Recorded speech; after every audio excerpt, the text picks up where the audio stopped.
I want to thank all of you witnesses for coming today, coming to testify on whether current legal protections are sufficient to protect whistleblowers, especially those laws that are administered by the Department of Labor. And I want to especially thank both Dr. Wigand and Mr. Simon for appearing here today. You're going to tell your stories, and being a whistleblower is very difficult. And I know that your lives have changed in ways you could never have imagined when you first made your decision to come forward. Today, you are among friends. This week is Whistleblowers Week. We want to celebrate your actions and praise the substantial public service that you have provided, all at a considerable sacrifice to yourselves and your families. We also want to learn from you, because you know far better than we do what additional protections are needed so that people like yourselves will be encouraged to report illegalities, safety and health violations, and fraud and abuse when the situation makes it necessary.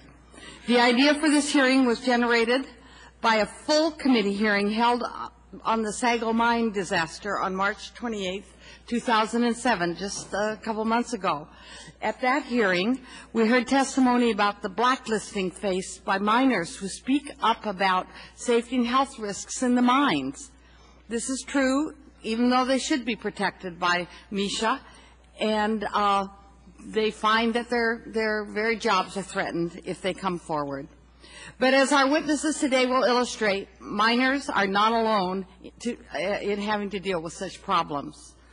Over the years, Congress has indicated its clear intent to protect whistleblowers by passing over 30 statutes prohibiting retaliation against employees who report a myriad of problems, from environmental spills to health and safety violations to corporate fraud. However, while the laws may have made some things better, they have not eliminated intimidation, harassment, blacklisting, and other forms of retaliation. And often the laws themselves are inconsistent and certainly not always user-friendly. Let me give you one example. Mr. Fairfax's office at OSHA administers 14 whistleblower provisions. Under these laws, complainants have either 30, 60, 90, or 180 days to file their claim, depending on the statute that they're filing under. These statutes of limitation are very short, sometimes creating insurmountable hurdles, especially for someone who has just been demoted or fired from a job, not for performance, but because he or she may have complained about an unsafe condition at work. It is as though in legislating we have created protections or the expectation of protection without ensuring that these protections are accessible.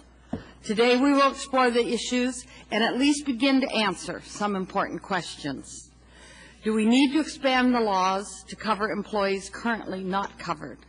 Are there procedural and other hurdles in the law that we need to change so complainants can successfully bring their claims forward?